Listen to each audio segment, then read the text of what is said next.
Thanks so much for joining me for Monica May's One Take Live. Today is going to be just a little bit different because it's just going to be me. I just wanted to share some things that I think will resonate with you, especially as we get ready for our annual father daughter tea.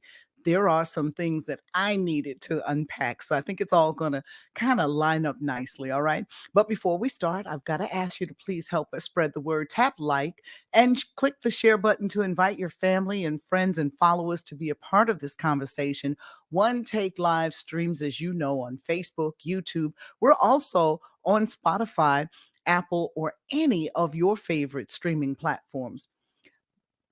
I was driving with my husband the other night and I just scrolled and I came upon an article that stunned me. It stunned me to the point of tears because it was almost like a eureka moment. You ever have one of those where it's like, oh man, this is it? And it was titled by an author. She's a blogger. She's on Facebook. Her name is Tina Fey. And I got to give her major shout out for this one.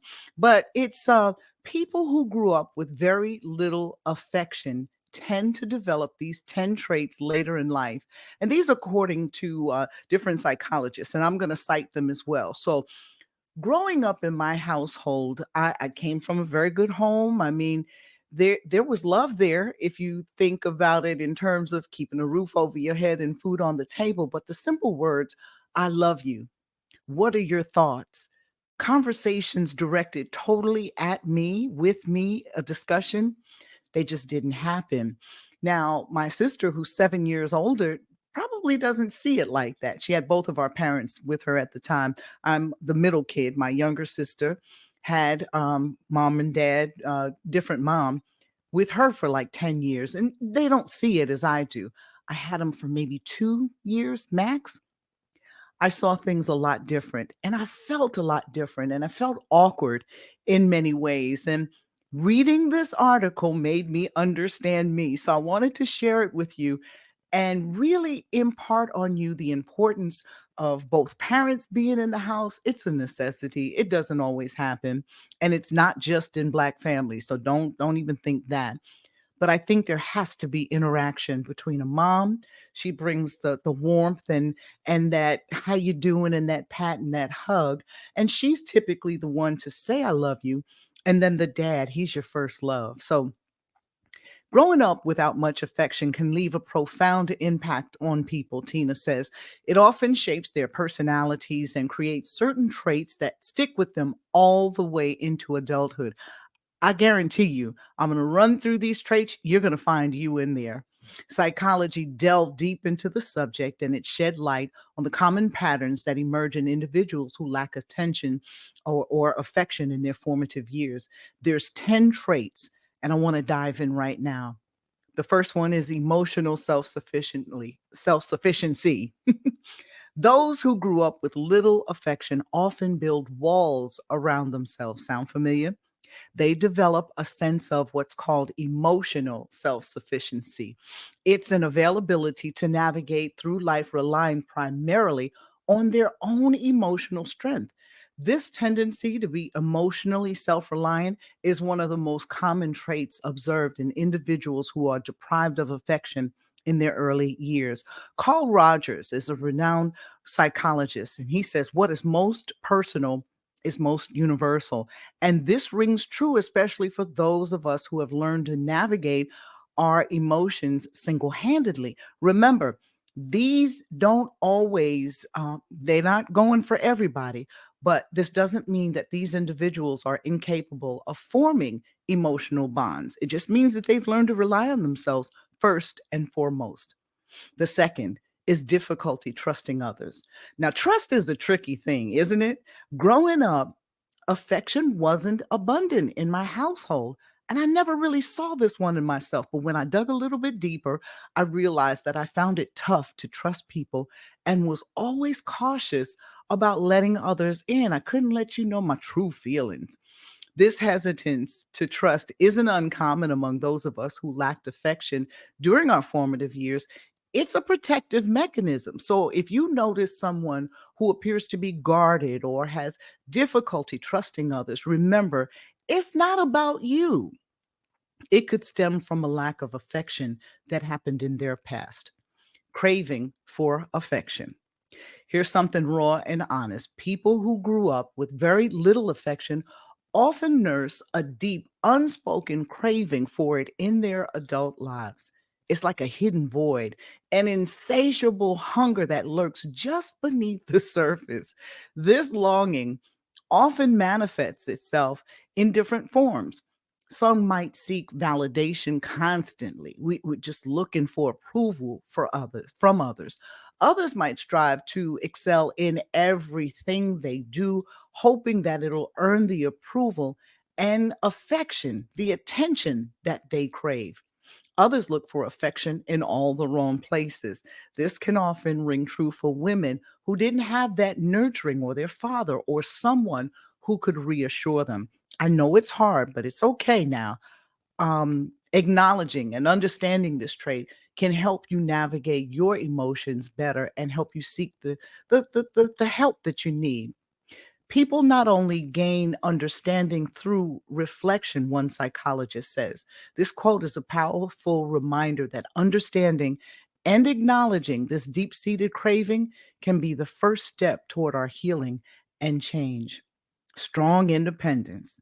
This is a trait that is often celebrated, but for those of us who grew up with little affection, it could be a double edged sword. I've seen this in myself and others around me. We become survivors. We learn to fend for ourselves at an early age. I left home at the age of 17. Yep. I went to college. For those of you who know me, you know how I got into college. You know I didn't take any of the SAT or ACT exams. I did not get in the traditional way. That's a story for another time and one that I'm willing to share. But here's the double edge. This strong sense of independence can be empowering, but it can also make it really challenging for us to accept help from others. It's as if accepting help or support is a sign of weakness, a betrayal of self reliance. Like, I can do it, I can do it. We've cultivated this over the years. Now, Abraham Maslow, that's another psychologist, said what is necessary to change a person is to change his awareness of himself. So that means that recognizing our fierce independence and how it might actually prevent us from forming meaningful connections with others is an essential step towards personal growth. You got to realize that there's a problem here. Being independent doesn't mean you have to do everything alone.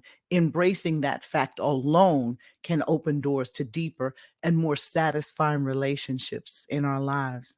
Now, here's one that if you truly know me, you know this about me. Number five, unusual empathy. Here's something that you might not expect. Those who grew up with little affection often develop a heightened sense of empathy. It seems counterintuitive, I know, but it is a trait I've observed in many people, including myself. Having experienced emotional scarcity is what I'll call it. We tend to be more attuned to the emotional needs of others. That kid that was always getting picked on, the one that was always being bullied. While I was bullied for a moment, I would help the others who were being bullied. Yeah, I had my share of fights. Ooh, gosh. We can pick up on subtle cues. We can feel the pain of others, offer compassion because what we know what it's like to feel emotionally neglected. Another psychologist chimes in on this one, Carl Jung. He says, knowing your own darkness is the best method for dealing with the darknesses of other people. Now, that quote encapsulates the notion that our struggles often equip us with the tools to understand and help others who are dealing with similar issues.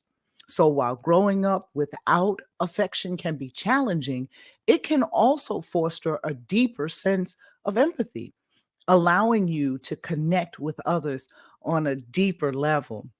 Number six is a biggie also, fear of rejection. It's no secret that those who grew up with little affection often carry a heightened fear of rejection into their adult lives. The absence of affection in our early years can lead us to subconsciously believe that we're not worthy of love or acceptance. Now, this fear manifests in various ways, such as you might hesitate to express your feelings or you avoid close relationships altogether to prevent the potential pain of being rejected or left. I realized I have an attachment anxiety. When I first got with my husband, every Tuesday we talked all the time, but for some reason on Tuesdays I'd say, "This is so silly. You still here?" Thinking that he's going to walk away at some point. Well, Eric Erickson is another well-known psychologist, and he says life doesn't make any sense without interdependence. We need each other. We definitely do. And the sooner we learn that, the better for us all. That quote highlights for me the importance of overcoming our fears and embracing vulnerability. That comes with interdependence. Yeah. Understanding and acknowledging this fear of rejection is a crucial step toward healing, allowing for healthier and more fulfilling relationships in the future. Notice I say in the future, you have to know yourself before you get involved in a serious relationship. I'm going to share something with you a little bit later on. Number 7, struggling with intimacy. This point hits close to home for many individuals who grew up with this lack of affection that we're talking about today. We often struggle with intimacy in our adult relationships. It's not that we don't want to be close, but the vulnerability that intimacy requires can feel daunting and unfamiliar. You don't want that person to leave you, but there is a connection there. But is it only that intimate connection? This struggle can lead to patterns of pushing people away, even when deep down you yearn for that closeness. I know, again, very double edged. It's a tough journey, but recognizing all of these difficulties, and especially this one with intimacy, is the first step toward building stronger and more fulfilling connections in the future. Overcompensation in relationships. This one rings true too. Let's be raw, let's be honest here. Some people who grew up like I did with just, very little affection tend to overcompensate in their relationships later on in life. They often give more than they receive. We're driven by a subconscious desire to feel needed and appreciated. We end up pouring our hearts and soul into our relationships, often at the expense of our own well being. It's as if we're trying to fill this love void that we missed out on childhood through our adult relationships.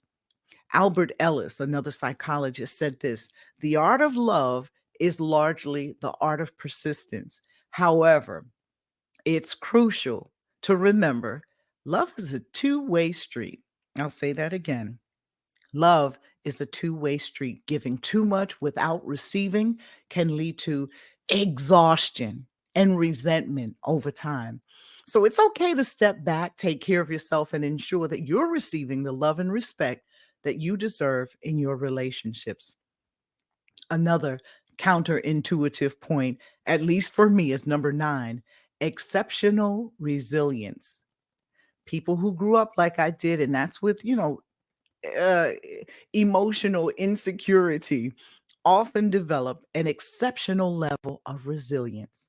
Despite the challenges that we face, we learn to adapt and thrive.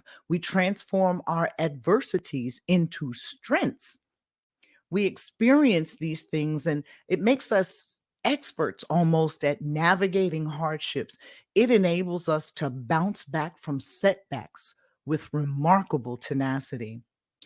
Psychologist Martin Seligman, and I hadn't heard of him, but I did some research, and so did Tina, said this, and I was like, bingo. You all know that I left a great job back in 2019. Yep. One day I just walked away from it. I'd had enough. Again, a story for another time, but one that I am willing to share. Seligman said it like this: it's not how much money we make that ultimately makes us happy, it's whether or not our work fulfills us. That was true for me, and it is true for me today. This quote rings particularly true for those of us who've had to find fulfillment and happiness within themselves due to a lack of affection in our upbringing. Resilience is a powerful trait that can turn life's challenges into opportunities for growth. It's a testament to the human spirit and our ability to endure and overcome. And our final point on this journey is another true one for me, and it's number 10, perfectionism. Wow. I'm a Virgo. Yeah. So that's one part of it. But perfectionism is something that I've had to grapple with all my life.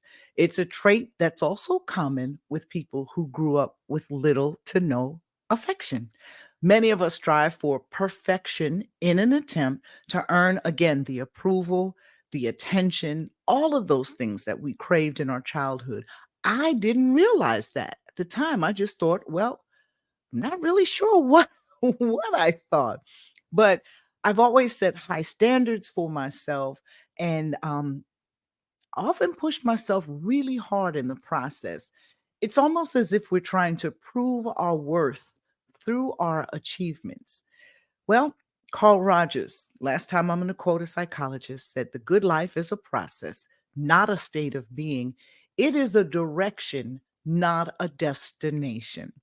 So let that quote serve as a reminder that we are more than our accomplishments. Our worth isn't determined by our ability to achieve perfection, but by who we are as human beings, as individuals.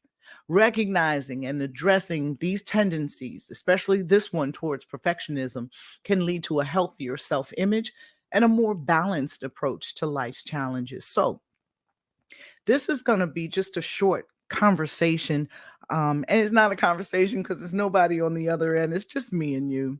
I wanted to wrap this, but I wanted to share a little bit more about my upbringing. Now, don't get me wrong, it was good. I was loved. It was just never said. And like I said earlier, I think that back in those days, I was born late 50s, that, the roof over your head and the food on your table, those were expressions of love, and I get it, but you need more than that. And when it comes to family, kids need both parents. Mothers, I said it earlier, provide the warmth and that security. Dads provide that security. And especially for girls, he's her first love experience. So she's going to look in every corner for a man like her dad. And if he was absent, she'll be searching in all the wrong places. Trust me, I did. Not ashamed to say that I didn't really trust myself in love because, like in number 8, I overcompensated. Oh my God. I'd get into these relationships, y'all, pour everything into them. And I'm like, he is just not that into you. You know that old saying. And there was a book that they did about it. But I, I, I would get broken down behind it. So I didn't find true love until my 50s. 56 to be exact. Yep. And I've been happily married now for 8 of those 10 years of our relationship. Why did I do this today?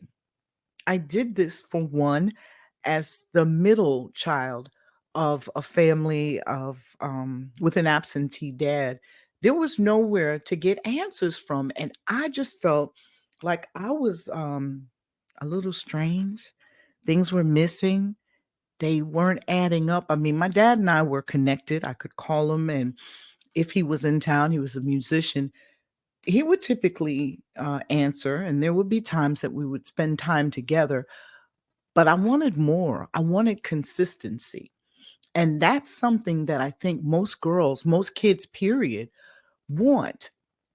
So I want to make a plea. The plea is that when we're looking to start families, and sometimes our sexual relationships, we're not looking, we're just looking for pleasure. But if a child is on the other part of that, if that's what comes out of that union, you got to put some things down. First of all, you got to realize who you lay down with. But I'm not here to judge. I'm just here to show outcomes. And the outcomes don't always turn out like you may think. I'm successful. Yeah, right. But there's a whole lot of stuff. I read you 10 things that I've been dealing with all my life. It hasn't been easy. But I really want dads and their girls to connect, because I don't want these girls looking like I did for love in every wrong place. Um, I have a nonprofit, Let's Spill the Tea, where I do connect mothers and daughters through conversation on tough topics. We talk about sex, we talk about drugs, we talk about careers, we talk about moms dating, we talk about when the girls should start dating, we talk about social media, education, careers. We talk about everything, but it's the sex tip that is really the hardest one for a girl to have conversation with her mom about. But a few years ago, fathers and even some uncles and some granddads and godfathers, they wanted in on the gig too. So we developed the slogan, real men can spill the tea with their daughters. And we developed the same 90-minute tea. And I have to share something with you. In most instances, it is more emotional than it is when we have the mother daughter team. We always have a mental health person. I don't do any workshop without having a mental health person there with me, because I can open you up. I know all of the words to say, all the buttons to push, everything. But I need somebody who can put you back together. So that's why we always have a mental health. Sometimes they're women. Sometimes you won't even know that they're in your midst. This particular one, when we have a tea for fathers and daughters June 8th, you're going to know him because he's a tall guy. We have nicknamed him Jono the Giant. His name is Jonathan Gustav, and he is a licensed psychotherapist, and he's with No Limit Counseling and Education. He's also an author. His book is When Giants Get Fed Up. I'm not going to reach for it now. From Anger to Ambition. He's a dynamo, and I'm so happy to have him. He's been on the radio with me several times, but never on my podcast. Our schedules conflict too much, but we will get him on. But again, our next father daughter tea is Saturday, June 8th, 11 a.m. at CB Bistro, and it is free. I've got gifts. I should have had the gift in the frame with me, but I have gifts for everyone. I've got journals for dads. Okay, why am I giving dad a journal? Men don't want to write, but suppose they were able to write. Just like a woman can sit down and write out her thoughts, you should be doing this, because that's part of your own therapy. Yeah, going outside for counseling is good. But what about if you could just start by writing out your thoughts? So that's what we encourage these dads to do. And I have a very special gift that I give them along with something else. So everybody walks out of there with something. You know that the food is going to be good. You know, Chef George is going to do his thing. So go to info at let's spillthetea.org. Info at let's spillthetea.org. Again, the girls need to be 14 to 21. Why do we call it Let's Spill the Tea? Because the tea is gossip. I don't know nothing about no real tea. Now, y'all should know that by now, but I just have fun with the slogan. So let's spill the tea with Monica May. You're going to do that June 8th.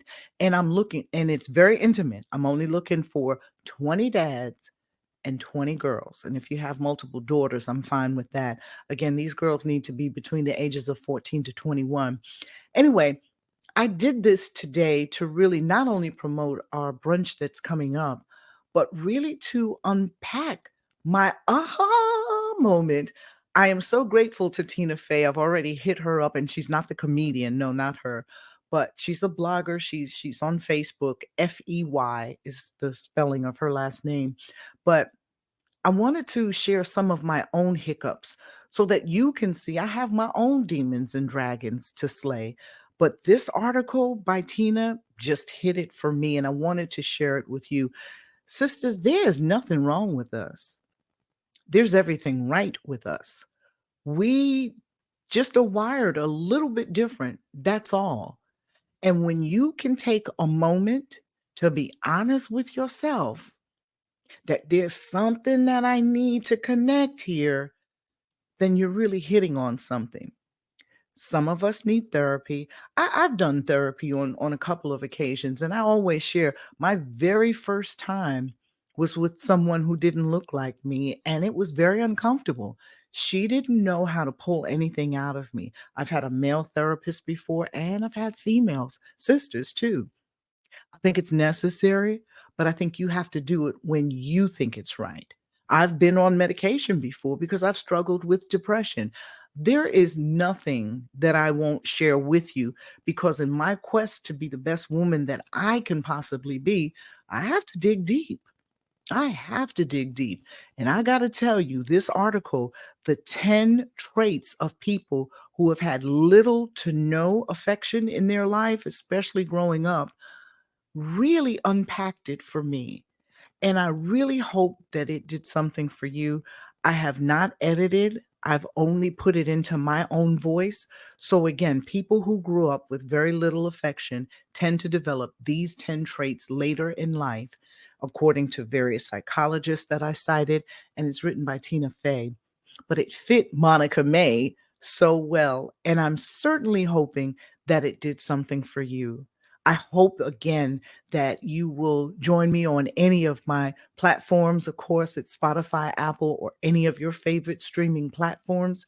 And you can always reach out to me at info at letspillthetea.org. I thank you so much for being with me today.